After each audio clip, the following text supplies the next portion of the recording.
Right. So what have you been doing so far when you've been looking at cases? Have you just been kind of going through random unknowns, or have you been looking at kind of like highlights of cases, or are there So any particular things that you want to see? I guess so my first 2 weeks, like when I was at the lab, I mainly just did like categories. I went through neural, adnexal, like on glass slides, and then as I've been doing the virtual, I mainly just been doing unknowns to try to get more like I guess board style um approach. Okay. But I'm really open to anything, and whatever you think, just mainly just, board style unknowns, I think is Okay. what So I've just been kind of an trying to. approach to like blind slides as opposed to chapters. Exactly. Yeah. Okay. All right. So we can start off with just kind of some like general things from the inbox then. So these are just Perfect. unfiltered, like regular old shave biopsies, like what would come in from the clinic. Okay, And great. these are, I guess we can just kind of start off with like where we are on the body. Are you able to see the screen okay? All right. So this is a section that's in 4 pieces. Okay. And you can see that it's probably from the face because there's quite a lot of sebaceous glands, and Yes. then a good amount of solar elastosis. So you've got all of this blue stuff, lots of sebaceous lobules, and then some scale over here, and then kind of some scale that's peeled off. And then someone who's probably older, and maybe some demodex in the follicles. So when we see these areas of alternating scales, so we've got pink scale and then no scale, that pattern is usually what we see in an actinic keratosis. So Okay. from low power, I'm kind of thinking it could be an AK, but it might be a Okay. basal. So sometimes a basal can have that pattern too. So you can see maybe over here, it looks a little bit blue. Yeah. So that's something I'm going Okay. to check from higher power. And then also from low power, I'm getting a hint that maybe it's kind of sneaking down the follicle here. So I just want to Mm. make sure that there's no squamous cell kind of diving off the follicle.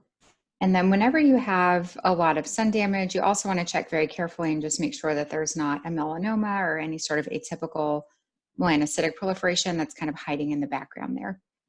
So we'll Okay. go back in a little closer and kind of check all of our pieces, and just kind of starting from the top down. Here you can see that there's more normal epidermis here. Mhm. And then we've got the little buds of the actinic. So we've got atypical squamous cells kind of budding down from the epidermis. Here, there's a little bit of pigment, but there's not Okay. really a melanocytic proliferation. And it's extending along the follicle around the adnexa. And then we have an Mhm. area where it's normal, and then it kind of skips along. And then we've got another little bud here, and then a bud kind of coming down this eccrine coil. Mm. And then another little bud with some acantholysis where it's falling apart in here. And then another area where it's normal around this adnexal structure. And then another little bud of atypical squamous cells and a little bit of basal layer pigmentation here, but no real increase in melanocytes. So there's a little pigment and a lot of solar elastosis, but not even really actinic hyperplasia of melanocytes. Here's some more acantholysis where the epidermis is falling apart. And there's Mhm. even a little necrotic cell here, but no real dyskeratosis. Okay. And then here's AK really nicely here. You can see it extending down the follicle. You see this really big keratinocyte. It's a little bit out of focus, but this Mhm. is where you Yes. get recurrence of actinic. So if you freeze, your cryotherapy is going to work really well up here. Or say a patient uses Mhm. topical 5-FU, it's going to penetrate very well here, or even blue Mhm. light therapy. Any of our superficial therapies for AKs work very well for this um, kind of epidermal involvement. But anything in the Mhm. follicle or anything in the adnexa isn't going to be touched by any of those therapies. So that's why oftentimes an AK will clear very nicely when you see someone back at 6 weeks after you've cryoed something. But then 3 or 6 months later, it comes back. And it's these little cells down here in the follicle that kind of make their little journey back up to the epidermis and repopulate the epidermis here that are causing that AK to recur. Okay. So they're kind of like the roots of the weed that come back up into the garden. But this Yeah. is really nice where you can see the pink and the blue. So the pink is the AK, and then the blue is the unaffected area. And you'll see that in the Okay. scale too, with the flag sign of the pink and the blue and the pink and the blue. Okay. It's a very nice alternating, and sometimes AK and basal can be difficult to tell from one another, and the scale can be helpful there. So when you see the pink and the blue, Mm-hmm. basal doesn't usually have that pink scale, whereas AK does, because sometimes the Okay. little buds or the nests can be tricky to tell apart. Okay. So this is an actinic. And this one, let's see just what they thought clinically and make sure that everything makes sense. And make sure that our number of pieces match, because we always want to make sure that the patient matches the slide and the clinical impression matches what they were thinking. So this one they thought was rule out basal cell. And they said pearly telangiectatic papule. And you could see that clinically this may have been a papular lesion because there's really a background of quite nodular solar elastosis. And all of these Okay. prominent sebaceous lobules, it looks like there's some sebaceous hyperplasia in the background here. And that may Okay. have made this clinically kind of more of a nodular lesion. So I think that all fits. This was more of a juicy clinical lesion because of all these sebaceous glands here. I see. Okay. So we're going to say AK. And then I'm going to let her know that it has, that it goes to the peripheral margins just so that she knows to recheck it. And then just that there were some sebaceous glands in the dermis. Because if I just call it an AK, she's going to be like, wait, it was a papule. That kind of doesn't make sense. So she's a very good dermatologist. So if you biopsied something that looked like a papule and I sent you back AK, Mm-hmm. you might be like, did the specimen get switched? What happened? Right. And sorry, that is the office calling, but not urgent. No problem. So I will call them back. Okay, so we've explained their findings. Everything fits. That one is done. Any questions about that one? Pretty No, that straightforward. was good. Thank you. I like it when everything is matchy-matchy. That is good.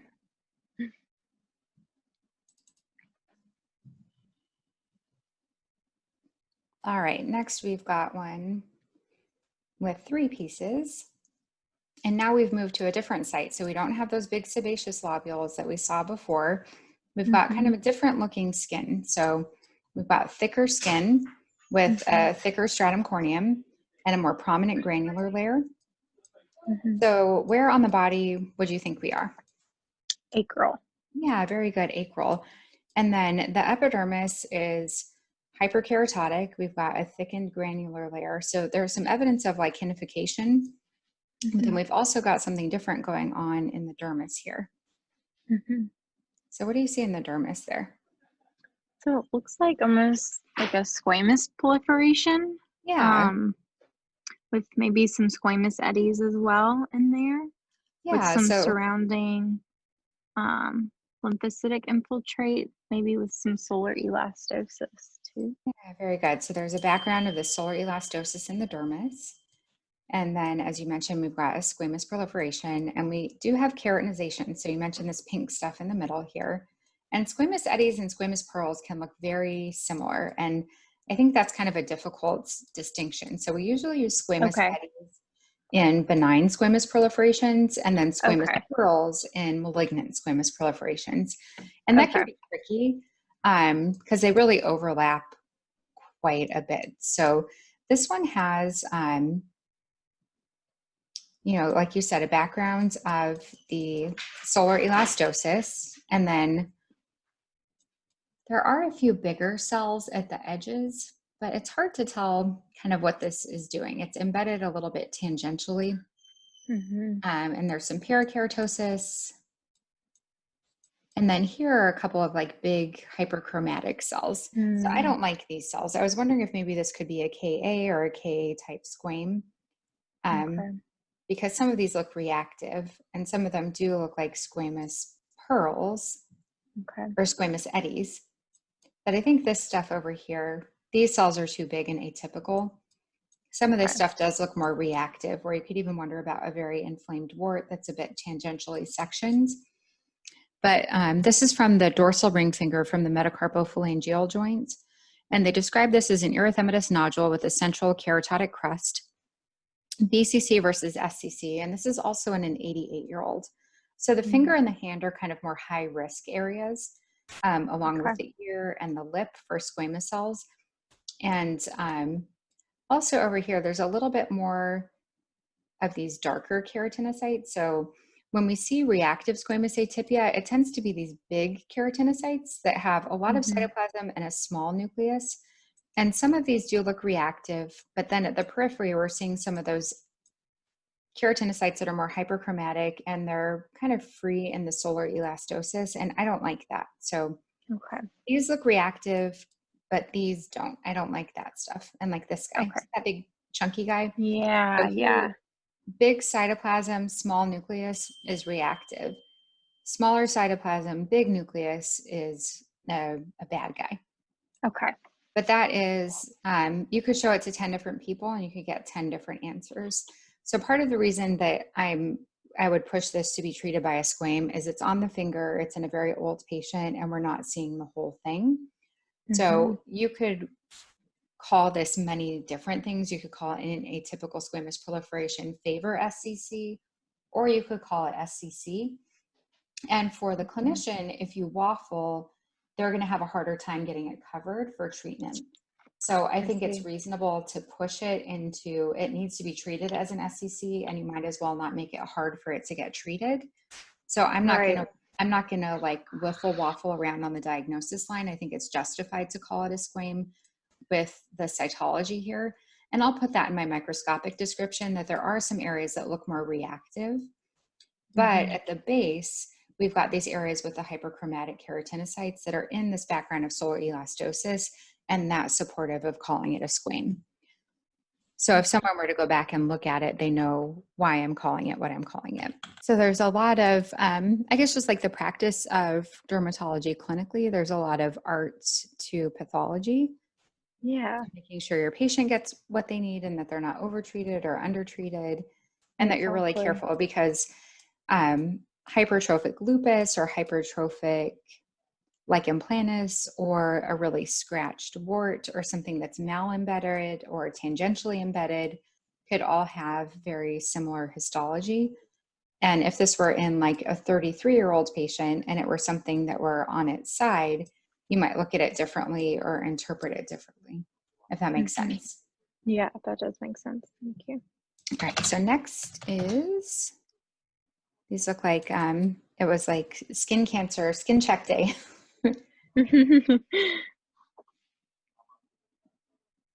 All right, what do you think of this one?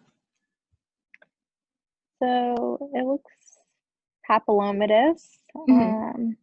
with some acanthosis and almost like a church spire type architecture. So initially, I'm thinking a wart. Yeah, very good. Um,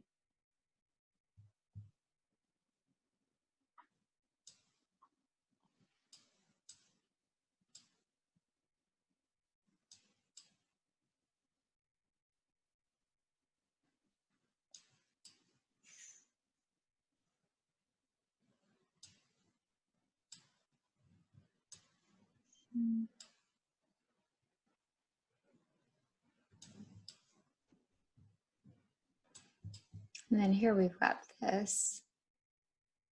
is that like hemorrhagic crust or is that? Yeah. So we've got some hemorrhage.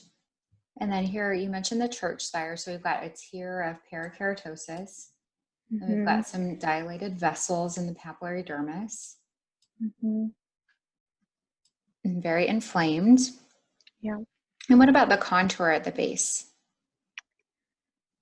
It's not very well circumscribed, is it? Yeah.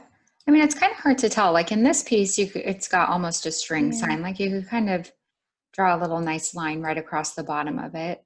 And these are really challenging. And even for, us who've been in practice for a long time, these are some of the most difficult lesions. So teasing out a very irritated and inflamed keratosis or wart versus an yeah. atypical squamous proliferation, those are some of the Mm-hmm, hardest things that we do. And it's a challenge. So if you go up onto high power, anything will look mm-hmm. malignant. So you can make anything look really bad if you go up like this. They all look very scary. Yeah, yeah, And some of these cells look kind of big and scary, like the last case that we yeah. just looked at. Um, Yeah, a lot of this looks very reactive. The superficial portions of it look very warty. Mm-hmm. And where we can see the bottom of it, it still has some sort of smoothness to the base, but there are a few big keratinocytes here, like this Mm-hmm. guy. I don't see things like diving off to the base though. So whereas in Okay. the other one, it was very transected, we couldn't see the entire bottom of it. Here you can kind of get a sense that there's a smooth border to the inferior margin. It's also very traumatized and very hemorrhagic at the surface. Mm-hmm. So for this one, I think it's either like a verrucous hack, Okay. a verrucous actinic, or just a very inflamed verruca. So I said Okay. erythematous keratotic papule, irritated SK, squamous cell carcinoma, AK, 61-year-old upper forehead. So here you can Yeah. really get the sense that it started as like an AK, or sorry, SK, VK, verrucous keratosis.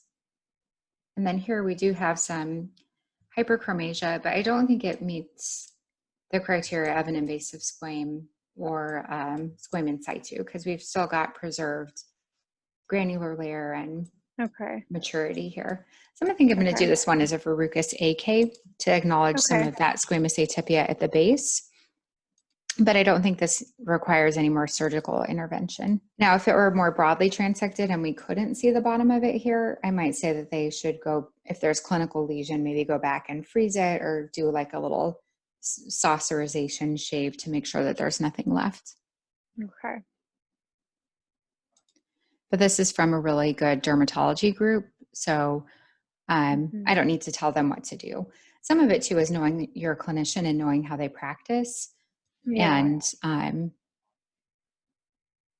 being comfortable with that. Because if it's someone that maybe it's PAs and they're not being supervised very well, or if it's a clinician who doesn't have Mm-hmm. very strong skills, then I might be more kind of guide them a little bit with what they should do with the patient. And if it's someone who they've got it handled, I don't like being told what to do, so I don't like to tell people what to do either. Yeah. All right, so this is interesting. All right, so what do you think about the pattern of this one? So it looks like almost like a pedunculated papule, like it. I feel like that's what it would be clinically. Yeah. Um, and then again, it's kind of papillomatous. Mhm. Um, and then I see these like almost like fibrous stroma with ectatic vessels in the dermis. Um,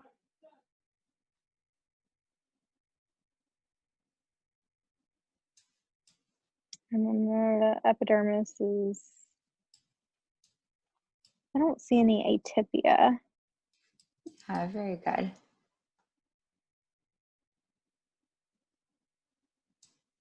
So it looks very lichenified, like very rubbed and scratched. This is Yeah. from the gluteal cleft, and they were looking for condyloma. And I could see how these looked like verrucous papules. This is a 28-year-old. Okay. So things that we look for with condyloma are the viral cytopathic changes, and there may be, this could be maybe like a little nuclear halo here. Mm-hmm.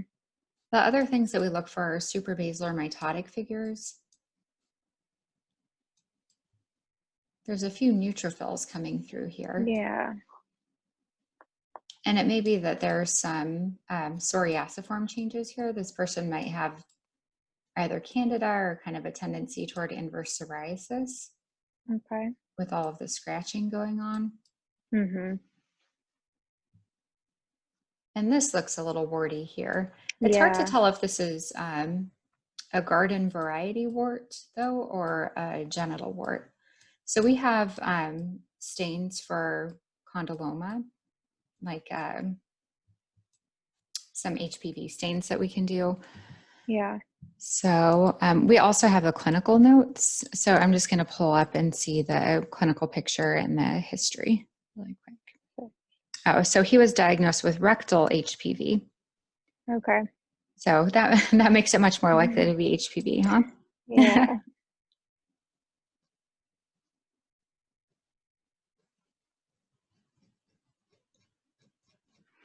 It doesn't say whether they've done HPV typing.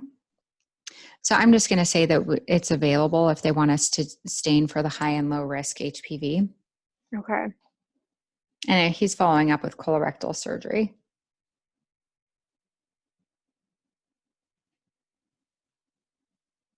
And he hasn't had any treatment for the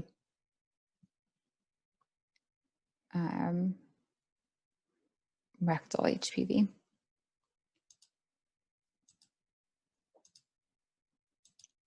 So having access to the note is so helpful. So Yeah. for any of our clients who have modernizing medicine, we can pull up their clinical note and then we can look at any pictures that they took or any dermoscopy images. We can see the medications. We can see all their derm history if they've had melanomas or skin cancers. So it's super duper helpful, especially for rashes and things like that, to be able to give more specific CPC, or if we're looking at a pigmented lesion, to make sure that what we're seeing kind of matches. So it's really nice to have that. No one called me like all day, I swear, until right now. I feel bad. You can definitely Oh answer no, it if it's you totally want. fine. Whoever it is, I can call them back. Okay, so this one, I'm not going to order the staining because each immunostain is like $200, and depending on patients' insurance, especially now, a lot of patients have kind of higher copays or higher deductibles. Right.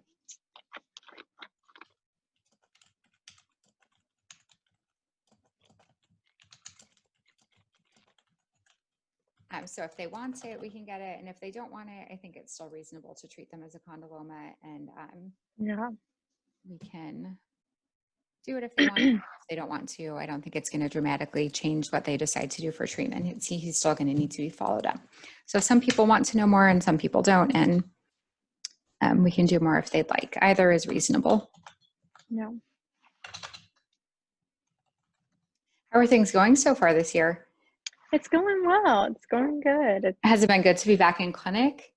Yes, so good. I can imagine it was like, oh, I just like Yeah, crazy. I know it was so crazy. my husband's a surgeon, so he was doing all these like virtual visits, and he sees patients with hernias. So he was like Oh my trying to goodness. examine people and stuff, and then like he couldn't examine people until their actual surgery, and he was just like, "This is so weird." Well, it is. That's crazy. How's your family doing? They're doing well. They're doing good. My brother actually got it. Oh my gosh, that's Um, so scary. I know him and his wife. He's a oral surgery resident. Oh gosh, so they're Um, like all pretty high risk exactly. then. So almost like half his residency got it, apparently. Oh my gosh, that gives me the goosebumps. I know, but they're all okay. Everybody's fine. Oh, thank But I goodness. was so worried for him for a little bit because um, just to, I don't know. You never know how people are going to react to it. So Right. And thankfully, you he's never, I mean, okay. you still don't know what like the long-term consequences might be with like lung fibrosis, or Exactly. yeah, or if you can get it again. But I mean, what can you do? So this Right. is another hypertrophic actinic keratosis. This one's really nice because you can see that scale pattern really well, the flag kind Mm-hmm. of line. So the alternating pink and blue is really nice here. So this is another cute hypertrophic AK. And then this one's got like a bunch of pityrosporum in it. So these are all little Oh, yeasty guys, which I don't know why wearing a mask has made my pityrosporum, like my periorificial derm, go crazy. It me must, too. I think it likes the incubation and the warm, steamy environment. It's just like Yes, go crazy. me That was too. all.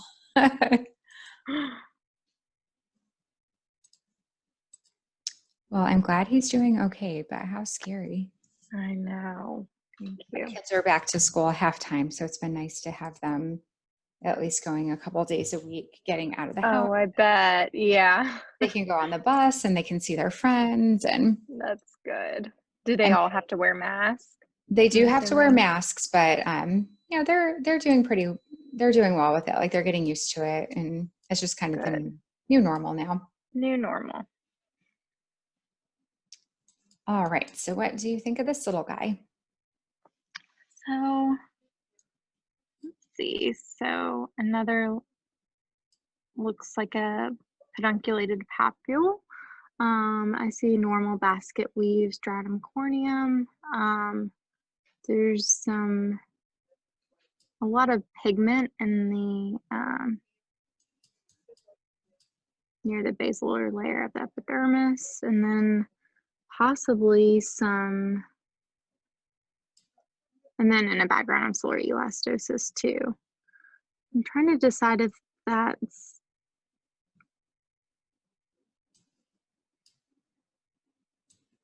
any atypia in the basilar layer.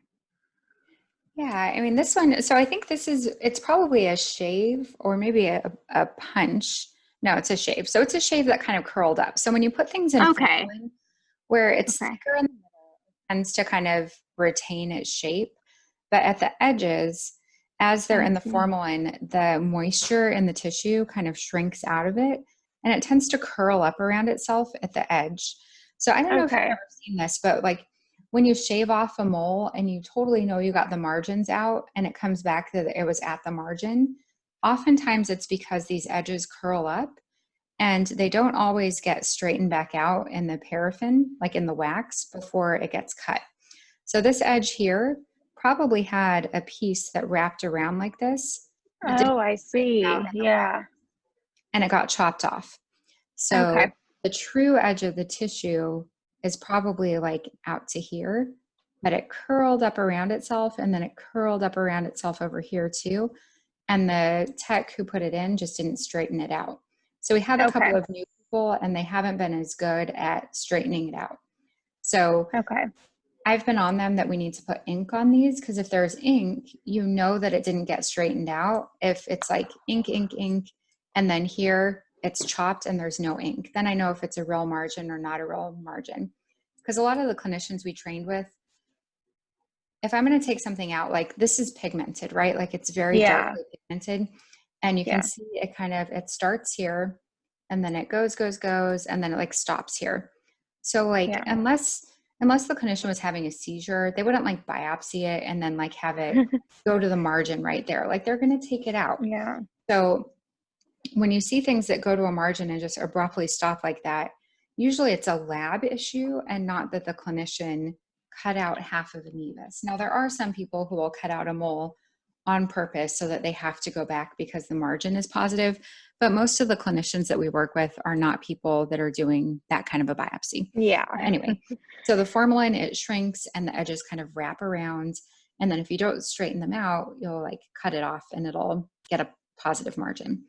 So Okay. when we look at our little lesion here, our normal Yeah. skin is to the side, and then we've got like our little melanocyte here. We've got Mhm.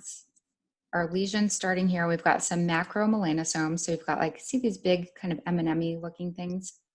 Those Yes. are macromelanosomes, so they're larger than normal. And then we've got Okay. our smaller little apical cap of the melanin pigment, kind of doing its little job here, protecting the nucleus. It's like a little hat protecting it from sun damage.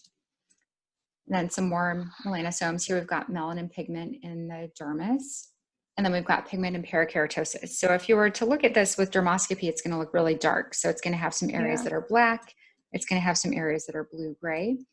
So very heavily pigmented. And those are signs of irritation. But so far, we haven't even really gotten into a melanocytic proliferation. This is all like keratinocytic melanophages and pigmented parakeratosis. Okay. Now we're just Okay. starting to get into the melanocytic proliferation. So we've got like Okay. little melanocytes that are just single at the junction. So mostly still single and at the junction. And the redi are kind of atrophic, so we don't really have a lentiginous pattern. But here maybe there's a little lentiginous pattern. And all these melanocytes are really tiny. So most of them are Mhm. very small. They're hanging out for the most part down at the sides and the bases of the redi. They're not confluent, so they're not crowding up. They're not above the redi pegs. They're Okay. not in the suprapapillary plates. There's no pagetoid scatter. So for the most part, when they're like in the smiley part at the bottom, that's a Mhm. lentiginous pattern. So things that we look for are confluence, pagetoid scatter, asymmetry, lack of circumscription.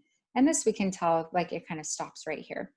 So overall, from low power, we can tell it starts here, it ends here. It's relatively circumscribed. In the scheme of size of things, it's pretty small. So even though it's Mm-hmm. over sun damaged skin and it's very dark, small, symmetric, circumscribed, small cells, no confluence, no pagetoid scatter. So it's got Okay. all of the makings of happy things, even though it's very dark Okay. and on very sun damaged skin, and it's irritated. So it had reasons to look scary, but it's really quite happy. Okay. So not all So would things you are, just call this a lentigo then? yeah, so just a Okay. lentigo or a gentigo, because it's got some areas where it's like trying to make a little baby nest, but not Okay. that, darkly pigmented. So brown macule reticular base with slightly irregular sized globules, inferior aspect of the posterior upper arm, and they thought it was an irritated lentigo from an 80-year-old. Okay. And this is from a very highly strung clinician who uses dermoscopy. And she took a picture, but it's from kind of far away. And this patient, looking at their picture, they don't have a ton of pigmented lesions, and they actually don't look like they have a ton of photo damage. So I'm also, like, looking at their picture, not super worried about this either. So this is bisected. That makes me feel better that we're getting kind of a representative look at the lesion. And both halves Mm-hmm. look relatively similar to each other. And the picture of it doesn't look super concerning. So I feel good that I'm seeing what they saw. And I always have tons of levels. I feel like I have more levels than anyone because my thresholds to cut into stuff is so low if something doesn't match. Mm-hmm. Because I don't Yeah. want to miss anything. Like, I want to sleep well at night. I want everything. Exactly. Everything needs to be tied up with a bow. It all needs to be right because I would want that for me. Exactly. All right, so we're into our pigmented lesions clinic now. We've moved out of full Mm-hmm. defects and we've moved on to the pigmented lesions clinic. I need this. All right, so now we're on the chest and we've got 3 pieces. And what do you think about the age of this person? Young. Yeah, so not a lot of sun damage, right? Yeah. And then Yeah. from low power, what do you think about symmetry, circumscription? I think it looks pretty well circumscribed, and symmetric. Mm-hmm. And then I see these like intradermal nest of melanocytes, it looks like, with some pigment. Yeah. Um,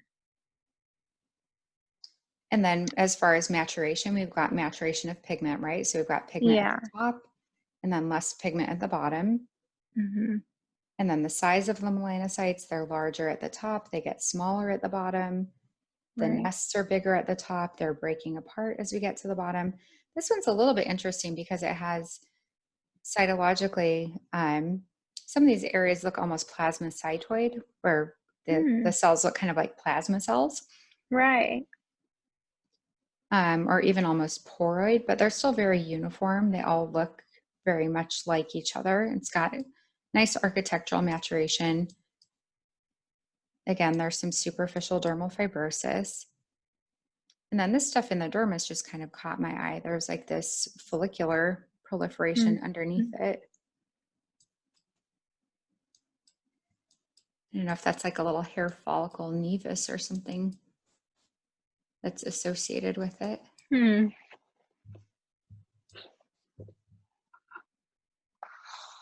So this one just says irregularly pigmented nevus versus dysplastic nevus. So I think what they were seeing are these melanophages. Okay. So predominantly intradermal nevus, otherwise looks very benign. Nothing out of the ordinary or unusual here. These little intranuclear inclusions are something that you see in benign nevi. Okay. And then sometimes you'll also see these little areas that look like a nuclear inclusion. And that's just the cytoplasm that's pushed into the nucleus. It's an artifact Okay. processing. But all benign and then maturing very nicely here in the dermis. So we have predominantly intradermal nevus. And then she noted that it had some irregular pigmentation. So we will note that we saw the irregular pigmentation. And some people like more detail and some people like less detail. So she's one who likes a little bit more detail. This is part B from the same patient, and this is from the low back. So what do you notice about this one as opposed to the last one?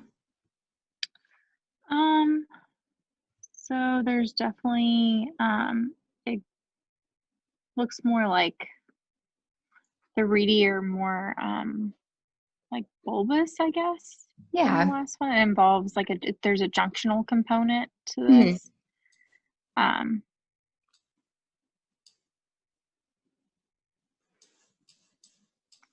Yeah. There's a junctional component. It's a little broader.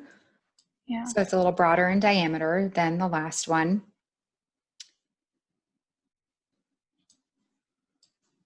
What else about the architecture do you notice? What about the reedy here? They're like, there's a lot of bridging, or there's, is bridging the word, or is it, Yeah. So there's some okay. bridging, and then you see this pink stuff around the reedy. Oh yeah, some fibrous, stroma. Yeah, fibroplasia. Fibroplasia, that's the word. Thank you. Yeah. So architecturally, we have some features of a dysplastic nevus, Yeah. but kind of low end because cytologically, the cells are still relatively small. And this one does not look terrible. So she's 42. Clinically, this is a 2 by 2.5 millimeter lesion that's still symmetric. This one also has pigmented parakeratosis and some melanophasias in the dermis.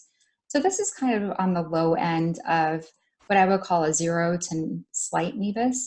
So it has features of irritation. It has architectural features of a Clark's or dysplastic nevus, but not really cytologic features of a Clark's or dysplastic nevus because the melanocytes are still very, very small. So even though it has bridging and fibroplasia, it doesn't have any cytologic atypia. So if you label someone as having dysplastic nevi, then oftentimes they're going to have more monitoring. They're going to get more biopsies. She's 42. So, I mean, I'm 42. I can say that she's not super young, but, you know, it's going to buy her more derm visits. It's going to buy her a higher cost of care and more monitoring. And this mole, I don't think really justifies it. Okay. And just looking at this person, they do not have a ton of nevi. So I'm not going to graduate them to the camp of dysplastic nevi just for this thing. So we're just going to call it an externally irritated compound nevus. Okay. If they already had been diagnosed with dysplastic nevus syndrome, you could call it a slight, but that's, I don't know. And you'd be justified if you wanted to call it slight because it does have architectural features. I just don't think it's worth it. It tried, it didn't try hard enough. Exactly. And some people say that it really needs to be like a 4 millimeter lesion to be a dysplastic nevus, but like, Yeah, I heard that. Is that like the new I don't know. criteria People that like to they're make rules about stuff, so I think they can put their name on it so they can be like, yeah. I honestly, yeah, I don't care. I've seen teeny tiny melanomas and I've seen great big ones and I've seen teeny tiny nevi that look like dysplastic. So Yeah. I don't know that everything always follows the rules. So All right, where are we? we're acral skin. Right, you would think we're acral. It says it's the forearm though, so let's make sure it's in the right place. Okay. It matches. It's a very like hinified forearm. Yes. Maybe it's near the wrist. I agree. It looks acral. It's an acral forearm. And what's going on here? We've seen this pattern of scale before, right? Yeah, it's like the flag sign, right? Like Yeah. the pink and blue alternating. And Very then good. some of the keratinocytes look a little atypical. Yeah. And we've still got preservation of our granular layer, so it's not Yes. atypia, and we've got nothing diving off into that soup of solar elastosis underneath. Yes. So we've got a nice hypertrophic actinic keratosis. Yeah.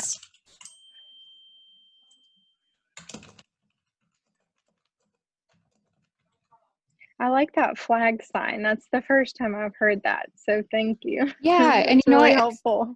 It's super helpful because I've been guilty of this myself. So, especially on acral surfaces, I thought I've gotten like a big juicy biopsy, or with a hack that's like impetiginized. Sometimes they just fall apart really easily. And I thought that I've Hmm. gotten a deep biopsy and it wasn't. And sometimes all you'll get is the scale. So, if you get scale, even if all you have is this, right? Like, Hmm. even if I were to cut it off and this is all you get, Hmm. you know that there's probably an AK underneath, even if Okay. this is all that you have, because you have that, oops, sorry, you have that pattern of the scale. So sometimes Right. I'll get a shave and like, this is all I've got. And I'm like, well, Yeah. I can't tell you a lot, but I can tell you that there's probably at least an AK underneath because of the Okay. pattern of the scale that I'm seeing. Okay. That's So it really gives you helpful. some sort of clue. And sometimes, you know, the specimen will fall apart, or, you know, things just happen. But Yeah. I've done that myself. I've also tried to biopsy GA on the hand and not wanted to do a punch, because I like was trying to save time or not do a suture. And I'm like, oh, I'm just going to do like a really deep shave and be able to see like these beautiful palisaded granulomas. And it was like Yeah. all stratum corneum. I was like, I swear I did this like super deep shave, and it was like the tiniest portion of papillary dermis and like not even anything enough to be diagnostic. And it was like, and I always get the biopsy myself too. And then I'm like, I hate myself so much right now. It always comes to me. So beware the superficial shave on acral surfaces. Like, just Okay. do a punch. Okay. Also, the lower leg for atypical squamous things. I've also done that. Thought I would do like a really deep shave. Just do the Yeah. punch. Okay. The punch is your friend. It saves you the embarrassment of having to call the patient back to do another biopsy because you To do couldn't get another them the biopsy. diagnosis. Yeah. Yes. Yeah. Yeah, that is like the dermatologist call of shame. Yes. All right. So now, continuing Okay. in our pigmented lesions clinic. Yes. So I see again these like um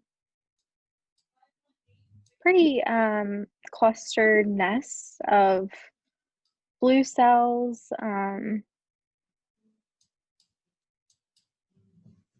maybe up, you know, abutting the papillary dermis. Mhm. I don't see a junctional component here. Um, there may be some papillary fibroplasia as well, on top of the lesion. Yeah. Um, and the reedy look a little bit, some of them look a little bit, maybe that's just artifact. Is that just like some of them are like diving down a little bit, Yeah. or is that a follicle? Or maybe, Yeah. Some of them, I think some of it is the way that it's processed, okay. because it's kind of like a polypoid lesion. So you're seeing the roots Yeah. that are kind of wrapping around and enveloping back into it. Mhm. So you're kind of seeing them en face a bit. Like here, see how they all look like they're wrapping into it? It's just the Yeah. way that it's cut. It's kind of like if you cut a carrot on its side, it would look funny, you know? Yeah. Yeah. I don't know if that makes sense. It's just No, that does. it's not standing up straight. So like ignore that one, and like I know this section's a little bit better. Yeah, yeah, that's But good. I think this one's interesting because you can see here the reedy are effaced. So we've lost that Yeah. normal like undulating reedy ridge pattern. So effacement of the reedy is when they're all flattened like this. And Yeah. we're seeing these chunky melanocytes. So you see how they're like kind of Yeah. bigger than usual. And sometimes Yeah. people get alarmed by these and they can look really scary. This is like a frictional artifact. So whenever you have these sticky uppy nevi, especially on the Mhm. face, sometimes you'll get these big melanocytes, and usually it's right over the center of the lesion. And they can be quite striking, especially in the background of the reedy or the epi being really thin like that. They can look spooky. So they can be overcalled as atypical proliferation sometimes, but you see them like right in the middle. So you can see they're right here. And sometimes Yeah. you'll even see them as little dots. So usually, again, they're just like right in the center. See them here, like these big guys? Yeah. And sometimes Yeah. they'll have a big nucleolus. They can look quite frightening, but they're Okay. nothing bad. So they're just reactive, totally normal. But Okay. you see them if you go up on high power. But we've got some melanophages, some vascular ectasia. Again, we've got very nice architectural and cytologic maturation. So at the top, we've got Mhm. these larger cells, more prominent pigment at the top. And then as we get deeper down, the cells are getting smaller and breaking apart from each other. If you see an inverted type A or clonal nevus, usually when we Mhm. talk about melanocytes, there's a type A, type B, and type C. So type A are the big ones. And inverted type A just means what's at the usually at the top is at the bottom. So inverted Okay. type A means the type A cells, these big ones, are down deeper. So Okay. sometimes the nests of these big kind of dusty cells down here in the middle where they don't belong, and it'll be like this big goomba of dark cells. And clinically, usually what you see is what looks like a benign nevus with like a big black dot or a big blue dot right in the middle of it. And it's a cluster of these heavily pigmented cells that are like bloop right here in the middle. And you'll see that Okay. histologically. So that's called a clonal nevus or an inverted type A nevus. And it's just Okay. where, like, for whatever reason, one of those nests or a big cluster, a big clone of these cells ends up like down here, like just kind of transplanted where it usually isn't. And then the type B are more like the size of lymphocytes, and then the type C are like these smaller, kind of more spindled ones. So nice Yeah. benign nevus, happy little nevus. And they thought Mhm. brown papule with even and symmetric globular pattern, benign nevus, and they called it a shave removal. So they say check margins on these, but they don't really want margins because then patients get confused. Like, why is this at the margin? Do we need to go back? Yeah. Our case editors don't know that. So then they'll call me and they'll be like, they said check margins and you didn't put the margins. So then I have to put in here, they don't really want the margins in our secret hiding spot so that they don't call me later. They're very thorough and I appreciate their attention to detail. Yes.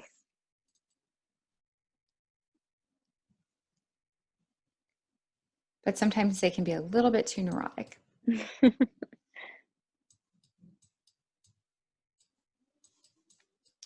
All right, so now this is the left side of the neck, 55-year-old. Mhm. And for this one, they said irritated tag versus nevus. Hmm. To me, we got some parakeratosis, some scale crust. Um, It looks almost a little warty over here. yeah. It may just be a lichenified wart, but this one I was wondering,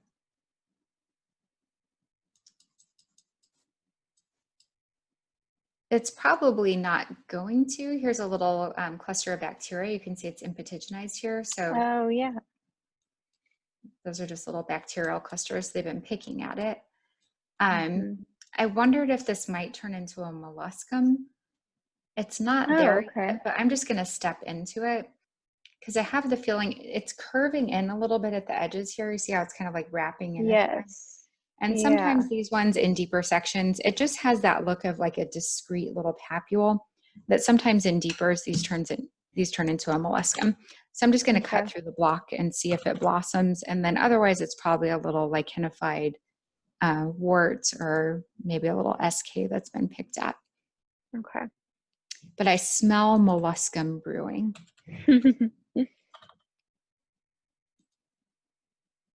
Sometimes I'm wrong, but sometimes I'm right.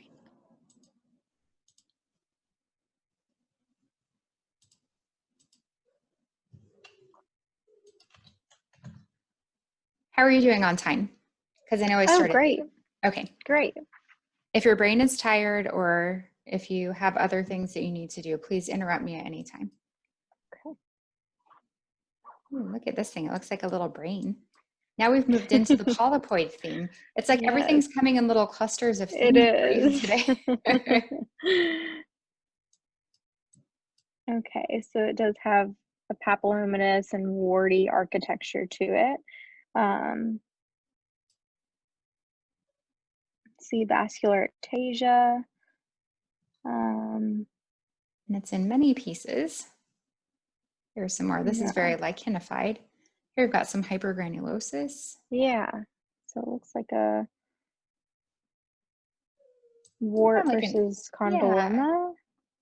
I think kind of an old lichenified wart. The architecture, like you mentioned here with this vascular ectasia, these cores of Hmm. vascular ectasia with a very thin dilated vessels kind of coming up near the surface, make me think of an old lichenified wart.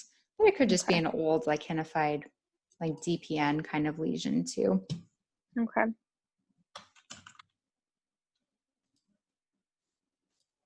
And she thought it was a wart. So I think there's also an element of satisfaction with being correct. So Yeah. whenever possible, I like to give people the option of being right. Yes. So if you're between two things and the option is letting the clinician be right or making them be wrong, I like to let them be right because I like to be right. So I just assume that everyone else likes to be right too. Yes. When within reason. So if you're going to split hairs, go the way of letting them have the satisfaction of being like, yes, I knew that's what it was, at least some of the time, right? Yes. Yes. Oh, this one's cute. What do you think of this one? Hmm. So, do you want me to just say the diagnosis or what Yeah, that's fine. you want me to? I think it's DF. Yeah, lovely. So it's got the epidermal hyperplasia in the center and then a little bit of flattening of the rete. And then you can see compared to the normal dermis that it's got a busier dermis that's more pink. You can see the Hmm. blue cell infiltrate here. So normal dermis compared to here. And then the stellate fibroblasts wrapping around the collagen bundles. It's a very nice dermatofibroma.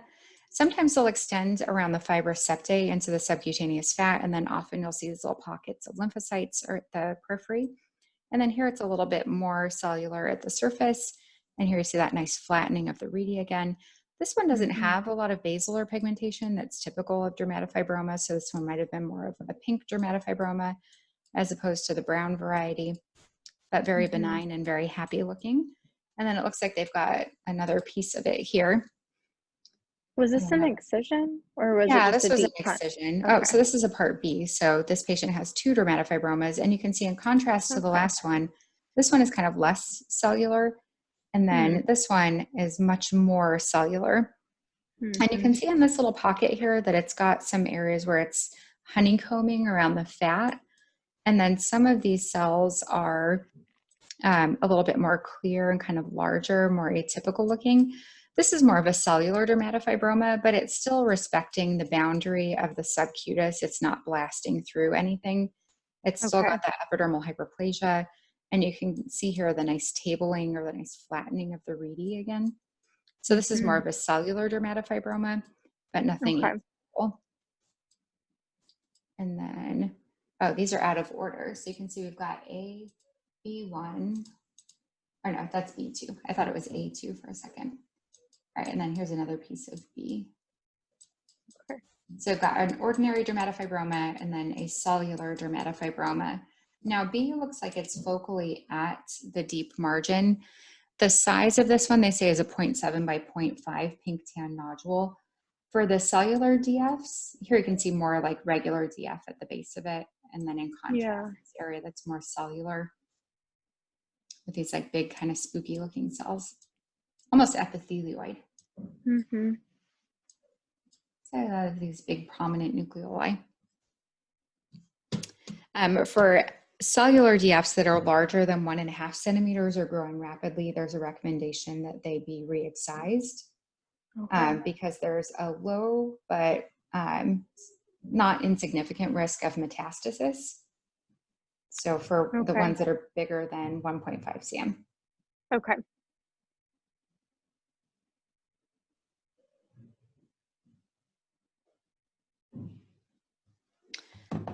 So, and they said to check margins. So DF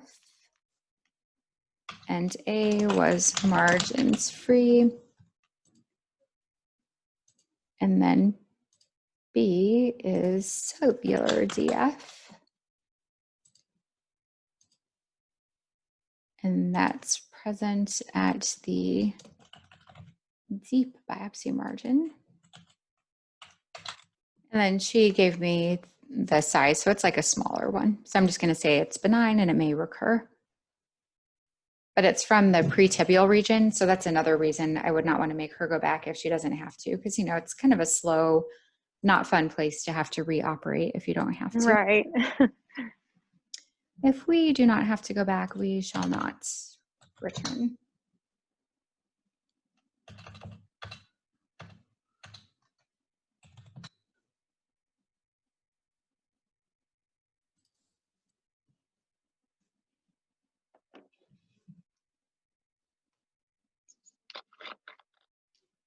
All right, so now we've got a shave biopsy, and it looks like we're back to more sun-damaged skin. It looks like the action's in the center here. Mhm. So what do you think of this one? So I see squamous proliferation with some hemorrhagic scale crust on top, with maybe some little pearls. Yeah. So little pearls and then kind of some detached nests of atypical cells at the base here, Mm-hmm. diving off at the bottom. And a few So more this, over here, and kind of a big ugly cell there. mm-hmm. So invasive squame. Yeah, very good. So that's enough for an invasive squame.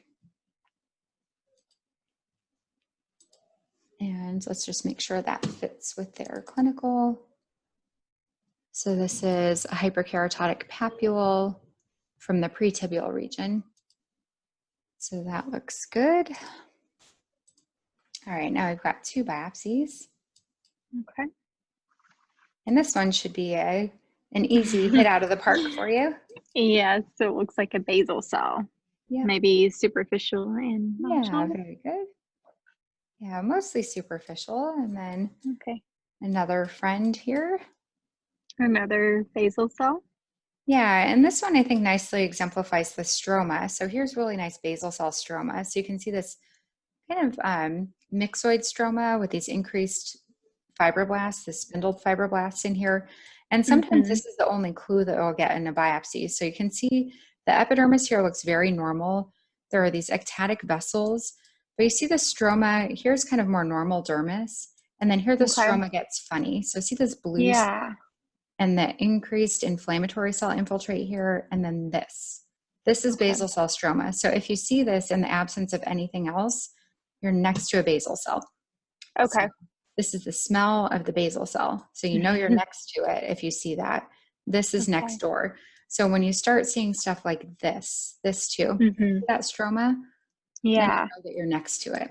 So sometimes, depending on how the sections are cut or where you are, you won't see the basal cell, you'll just see the stroma.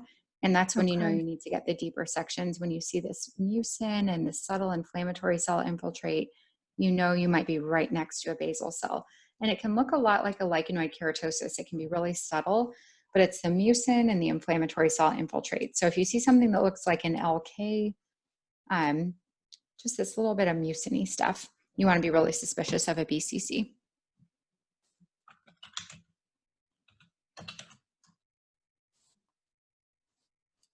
And I just have to put the margins in really quick.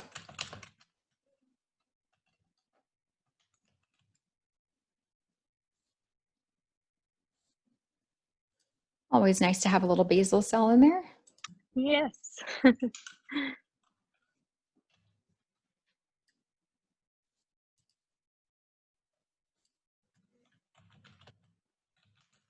then are you guys still checking that resident account Yes. that we Yes. sent stuff And to? I know sometimes I'm bad. Sometimes I forget to send stuff, but I sent a few cases this morning too.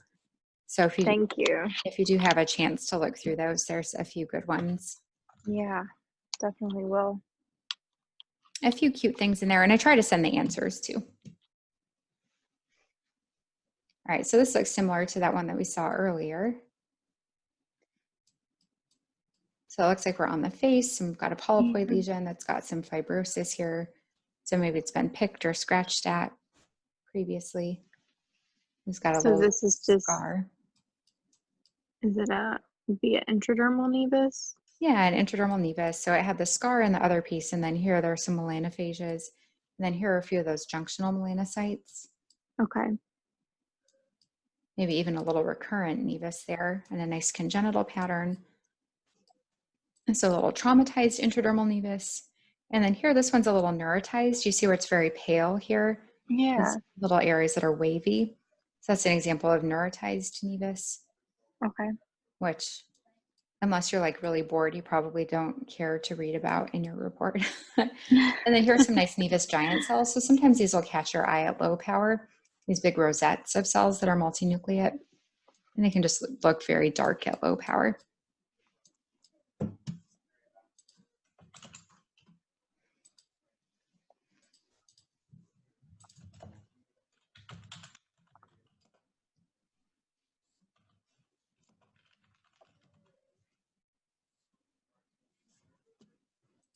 Right, and then part B for the same patient. This is a 34-year-old. We've got a shave biopsy that's in 1, 2, 3, 4, 5 pieces.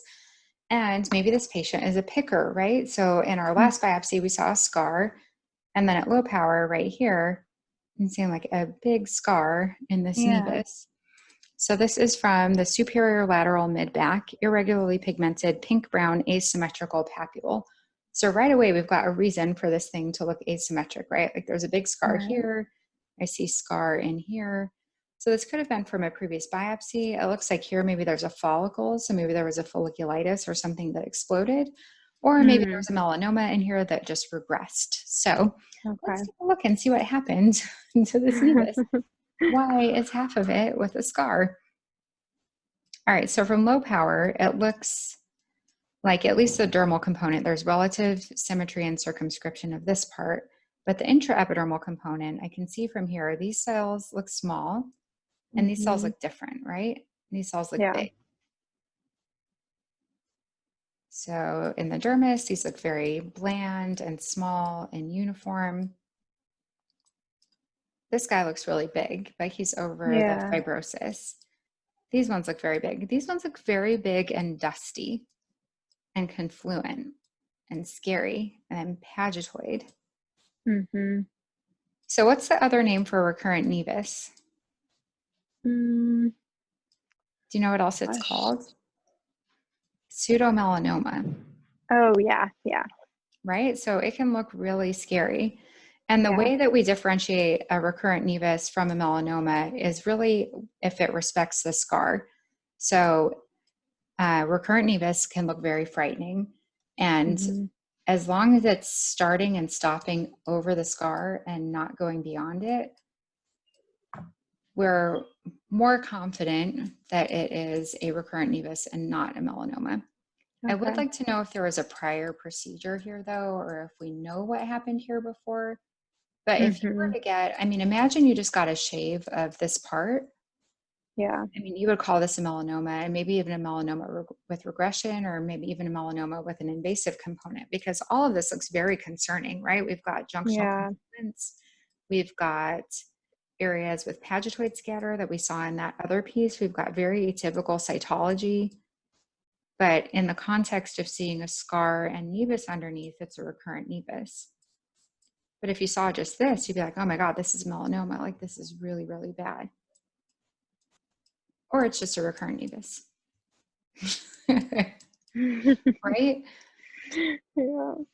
All right, so I think it's a recurrent nevus because it's all just Yeah. over the scar. So I think it's pseudomelanoma, but this Okay. is why derm path is so important, and this is why specialization is so important, and this is why a proper biopsy technique is so important, right? So Yeah. if I had a clinician who didn't know what they were doing and just gave me the most suspicious looking part of this nevus, I Right. could be sent up the river without a paddle. Yeah. Or if this got sent to a general pathologist as a shave of just this part of the lesion, this poor patient could get the completely wrong diagnosis and wrong treatment. So Yeah. let's take a look at her notes and just see if we can get any more information. But in the meantime, Okay. I'm going to put this in as a scar and recurrent. Okay.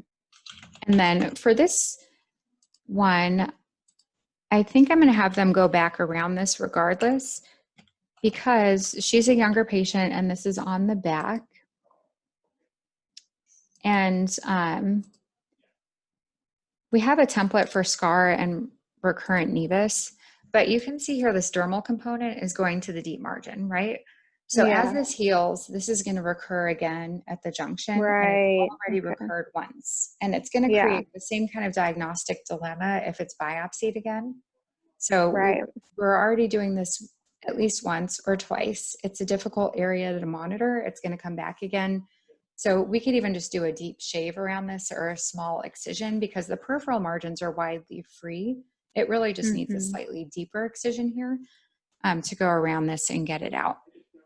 But let's take a peek at the note. Right upper back, present for years, not been treated in the past.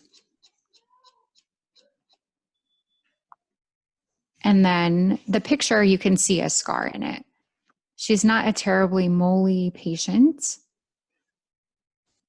And this is my friend who I was just texting earlier. So I'll just text her and be like, yo, scoop a little deeper under this. Yeah. Okay, this is one that's a little bit funny though. So I'm going to send this to Dr. Shapiro and just make sure that he agrees. Okay.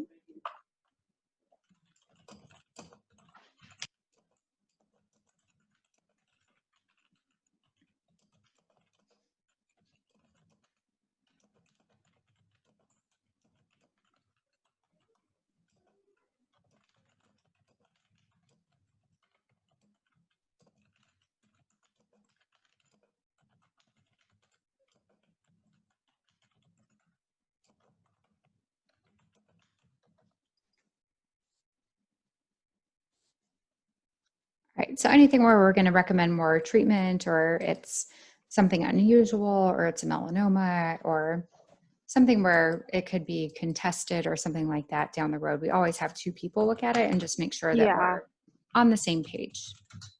That's smart.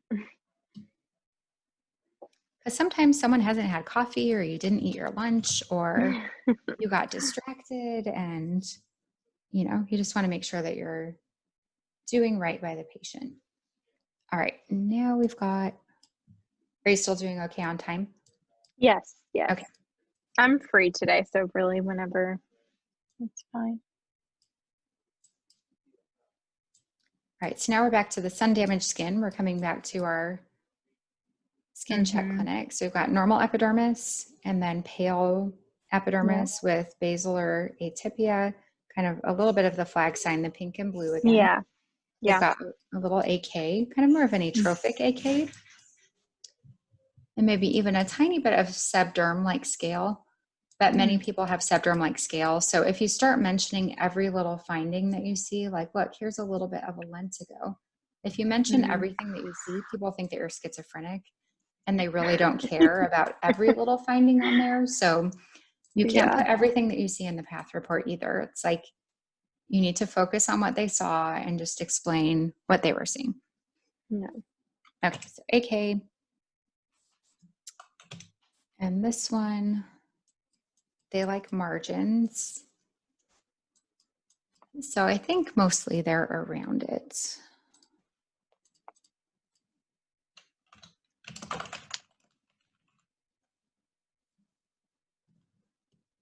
And then the other day I had a biopsy that came in and it was like 4 squames and they were all invasive squames. And I looked and the patient had like a fair bit of sun damage, but he was 33. And I was like, whoa, that is really weird. So like Mm-hmm. what could explain a 33-year-old with 4 invasive squames? Like what would, So, xeroderma pigmentosa. yeah. Or like what else? Maybe more common. Okay. Well, I don't know if Maybe, it's more common. um, Kind of guess what I'm thinking, but like immunosuppression. oh, okay. Yeah. Yeah. So I asked the office or our people to call and check and see if it was a transplant patient. So Yeah. he Yeah. was a renal transplant patient. Oh, wow. Okay. Yeah. And they're like, oh yeah, we forgot to tell you, he's a renal transplant patient and he's had like 10 squames. And I was like, oh, Thanks. As you know, most people, basals are more common unless they're immunosuppressed, and then squames are more common. All right, so this has the look of a young person on the thigh. And what makes me say that are these large melanocytes. So Okay. young women, especially on the leg, tend to get these lesions that look like a lentigo. So there's basilar pigmentation, but they have these single cells and then nests of these larger kind of single epithelioid melanocytes. And they don't behave aggressively clinically. So see like this big chunky guy? So here's kind of like a normal size melanocyte, and there are like these big, larger melanocytes here, Mm-hmm. like big chunky guys, but they're still relatively regularly spaced at the dermal epidermal junction. They're not crowded. They're not tending to confluence. They're just big, but they're otherwise kind of minding their business and widely scattered. But if you were to grade them individually on their cytology, they're moderately atypical cytologically. And look, here's a little tiny hemangioma. Oh, Again, yeah. completely unrelated. Mm-hmm. So depending on where you practice regionally, people call these different things. So this in Portland, we call a leg nevus. So like a nevus with leg features, and we say it has scattered like larger cells. And in Michigan, sometimes we'll call them a nevus with atypia, but then they tend to get these really big re-excisions. And I don't think they need that because they don't do anything. Okay. And so I'm just going to call it a leg nevus. So with a leg nevus, do they do a re-excision or no? They just watch? Yeah, they just watch it. Okay. So I'm going to put that in the comment because she's got a nice margin around this. So you can see here again, see it got chopped off at the edge. Right. Okay. So even like it stops here, and then she's Mm-hmm. got at least this much of a margin around it. And then Okay. this side is totally chopped off. But even then, like it stops, gosh, like over here. So she's got a good margin around this, and you can see where it is. Like, look how dark it is. And it's got this pigmented parakeratosis over it. If it Mm-hmm. recurs, it's on her anterior thigh. Like you're going to see it. It's not Yeah. like invisible.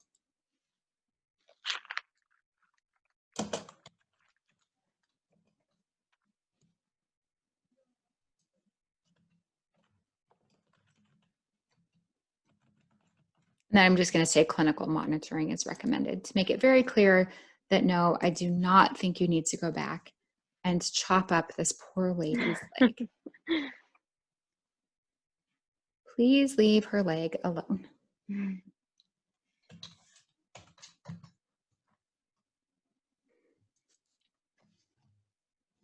Oh my, look at all these pieces. Mm-hmm. All right, whenever we see punches, I think we have a dermatitis. Yeah. It looks like an invisible dermatitis. I see nothing. I see skin. Oh dear. All right. I do not see very much. So it looks like they cut 3 deepers. So it's a bisected punch, which is nice because often if you have a punch, whatever action there is in the middle. Here, there's a hair follicle. So I wonder if whatever it is might be centered around a hair follicle, since that seems to be whatever they punched. But we're still not really deep enough there. Let's see if there's any action around this. Maybe some newts.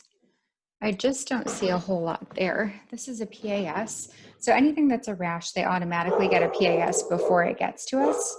So that's nice because hopefully we, if it's like fungus, we can get it out a little bit faster. Yeah. And then here's the B. The B looks like maybe it'll be a little more promising, but this is scratched. And then this has granulomatous inflammation. What? All right, that's weird. Oh, that's really weird. Okay. And then this, I can't tell where this is from.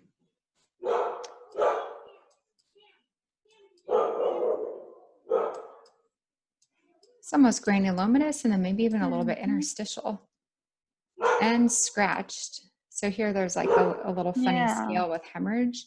And that makes me think that it's pruritic. So I'm going to need to get some levels on A because I don't really see much there. And then let's see what their clinical history is. So this is A is from the thigh and B is from the back. Erythematous eczematous papules coalescing on the posterior neck, upper back, mid and lower back. Erythematous eczematous papules and patches on the chest, flanks, upper and lower extremities. So it sounds like it's pretty diffuse. And then papules and patches on the face and scalp. Allergic contact, atopic, scabies, lichen planus. What on earth? Let's look at the pictures. So they definitely look itchy. I just don't see much here. So the stratum corneum is intact. There's no interface. There's maybe a necrotic.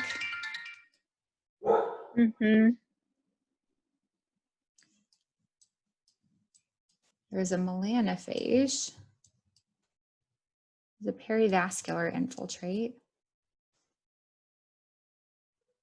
Maybe some edema. There may be some interstitial inflammation. I can't tell if that's edema or mucin. I think it's edema. Here's one eosinophil. Yeah. That's really not much to go by though. So this could be urticarial. I don't think it's enough for GA because I don't think that this is mucin. Oh my goodness. Sorry, one second. It's okay, no problem. So I found a couple more eosinophils here. So this looks like here's one EO. See all the granular pink stuff. Here's another EO. Here's another EO. So this looks like enough for an excoriated dermal hypersensitivity. Now we are, all of this is next to the tract of a follicle. So see, this is an erector pilus. Yeah. And in the deepers, this is our third deeper section, I think. Which side are we on? No, this is our first deeper. So here we're into the third deeper and we're not really getting a folliculitis, but I do want to cut into this and just make sure it's not an exploded folliculitis because sometimes a perivascular infiltrate, when you cut deeper into it, will turn into a folliculitis.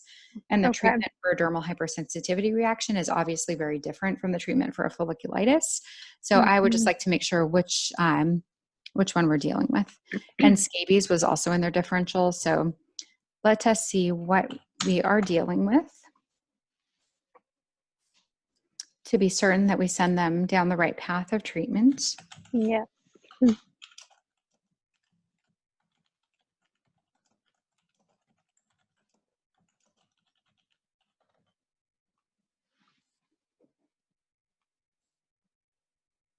And then we know that our PAS is negative.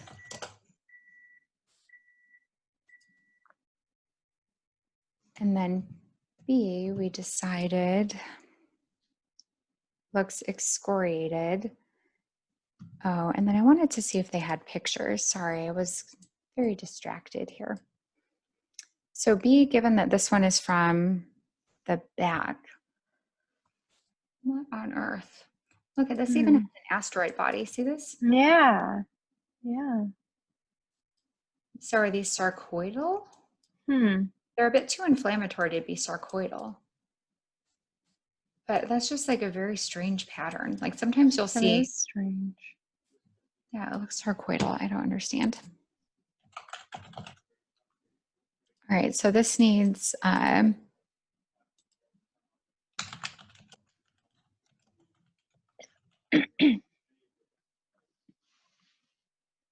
this needs some more bug stains because it had a PAS. All right, so let's peek at this note. This is a 63-year-old patient, and it sounds like he's or she has a pretty diffuse eruption. She's using tea tree oil. Oh, goodness. So she started with a rash on her chest and back that's now spread to her face, arms, and legs. It was the tea tree oil. Exactly. She stopped the tea tree oil, but now it's worse. She lives alone.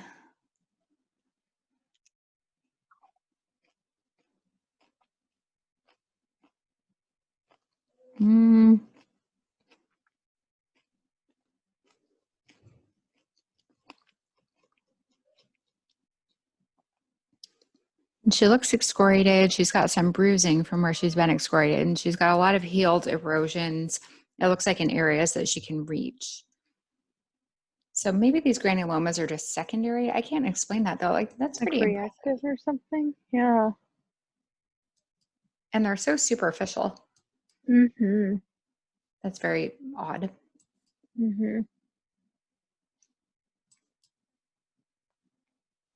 And this is all from scratching. See these dyskeratotic cells? Yes. That's just from the excoriation. Oh, you know what? Okay. Maybe there's Grovers. Oh. I wonder if there's a little Grovers in here. All right, let's see. See if it gets any better.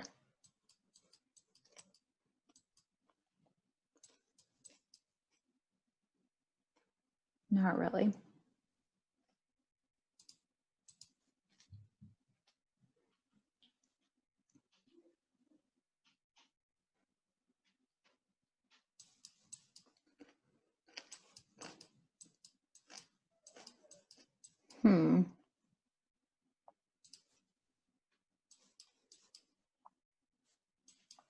It might just be excoriation, but I wondered if there could be, like right here, could kind of Yeah. hallucinate.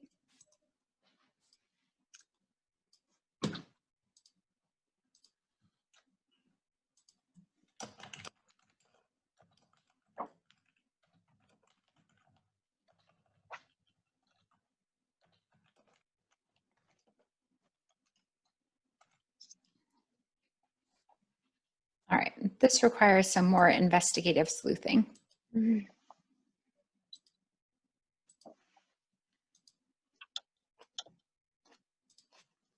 So were you gonna order any other additional stains? I'm sorry, did you say that? Or is it just more okay. Yeah, so for A, I'm going to get some deepers and see if we can find a folliculitis Okay. next to this. And actually, I should probably also get a gram stain for A in case we do run into a folliculitis. Okay. And otherwise, that looks like a dermal hypersensitivity. For A, her differential also included scabies. Okay. So I want to make sure that there's not any scabetic material. Mm-hmm. So for A, I'm getting levels and a gram stain. Okay. And then for B, I'm going to get some levels to see if the granulomatous inflammation develops anymore. Okay. I'm going to polarize it. So the one thing with the digital is that we obviously don't have a microscope, so we can't polarize it from here. Yeah. And then because there are those sarcoidal granulomas, I'm going to get a few more antimicrobial stains. So a Okay. Phyte stain for AFB, a gram Okay. stain, and then to polarize it for any foreign material, and then a few steps. Okay. So we'll see what that shows. And then, you know, Occam's razor, like A and B should in theory be the same thing. I don't think they are, but in an ideal world, you would like them to be the same thing. And so I'm just going to see if there's any sort of unifying diagnosis that I can get to fit perivascular Right. inflammation with granulomatous inflammation. I don't think I'm Okay. going to be able to, but we'll try. We'll see if we can make that work. All right. 2 more. You've nearly made it to the end.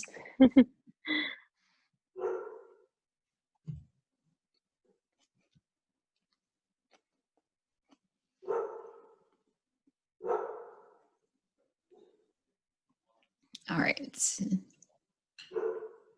3, 5, 5, 4. Do I have the right number? No. All right. So now we've got a shave and maybe kind of moderately sun damaged skin. And it looks like a small diameter lesion. So we've got some sebaceous glands. Mm-hmm. And then I thought I saw a nest in the last section.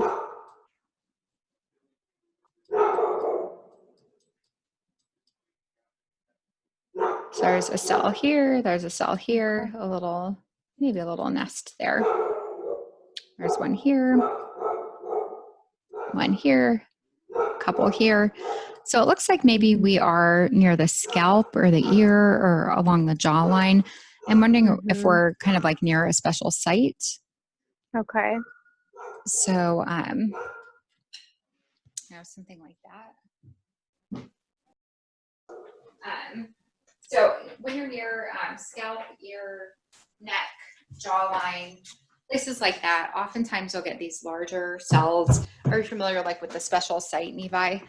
Yes, I know acral.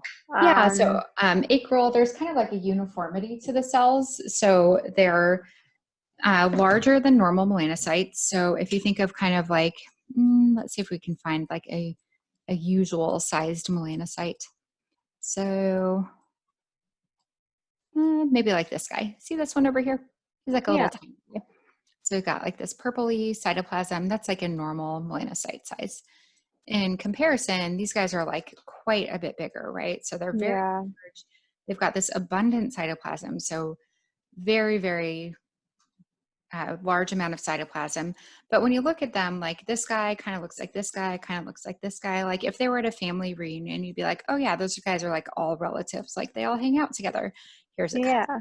Here's like, there's the uncle. Like, they all look like they're related to each other. So they're all big, but they all look like friends of each other. So if they were all hanging out, you'd be like, oh yeah, they all know each other. Yeah. So even though they're big and kind of ugly, they're all similarly big and ugly. So this is from the cheek. And let's just see how old. 33. So it's also from a younger patient, which is reassuring. So small, symmetric, but big, ugly. Well, I mean, if you're just going to say like by size criteria, they are big, ugly cells, but they're Okay. small and they're symmetric and it's also out, right? So pertinent negative, Yeah. it's not going down the follicle. So there's no adnexal extension. It's nested. It's not single cell. No pagetoid scatter. No junctional confluence. So those are all good things. So this is a junctional nevus with some features of a cheek nevus. So I would also just like to see, it's from the lateral malar cheek. So I want to see if it's near the hairline, because if it is, it'll make me feel better. So I'm going to peek at the picture.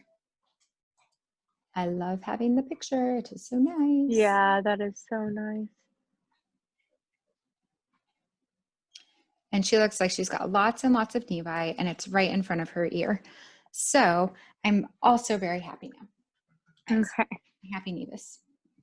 A near ear nevus. Special site nevus. And we have a template, it picked it by accident of a Spitz nevus. So I'm just going to erase the Spitz and I'm going to call it a junctional nevus because in the microscopic description, it has a description of epithelioid cells. So I'm just Okay. enlarged proliferation of uniformly enlarged melanocytes present predominantly as nests at the dermal epidermal junction. There are scattered melanophages. And then I'm going to add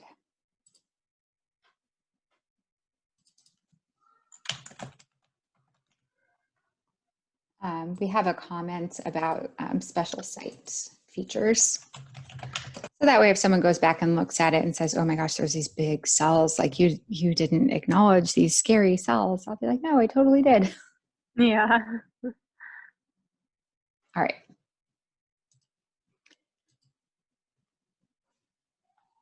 And then last, and hopefully exciting, good, I don't know, we'll see if we end on a high note.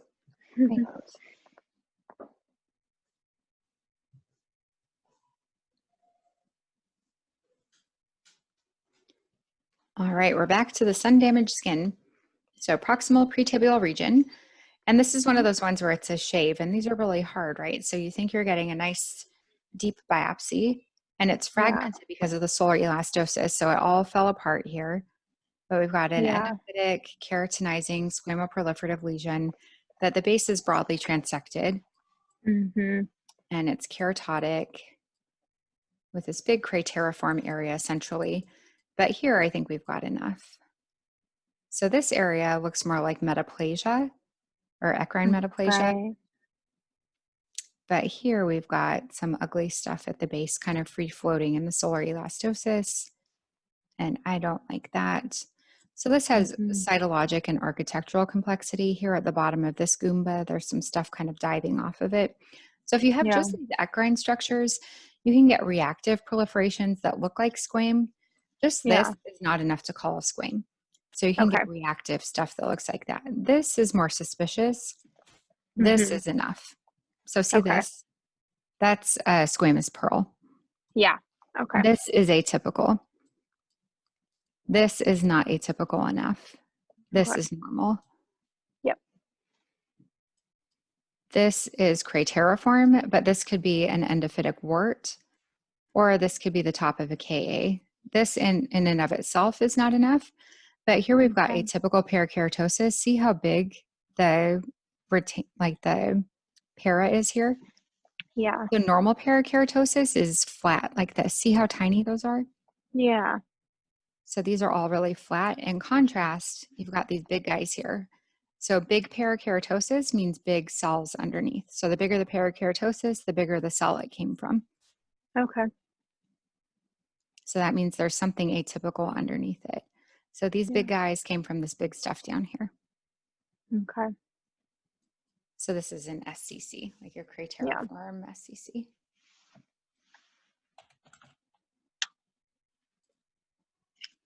You survived. Yay. Thank you so much, Dr. Ghaferi.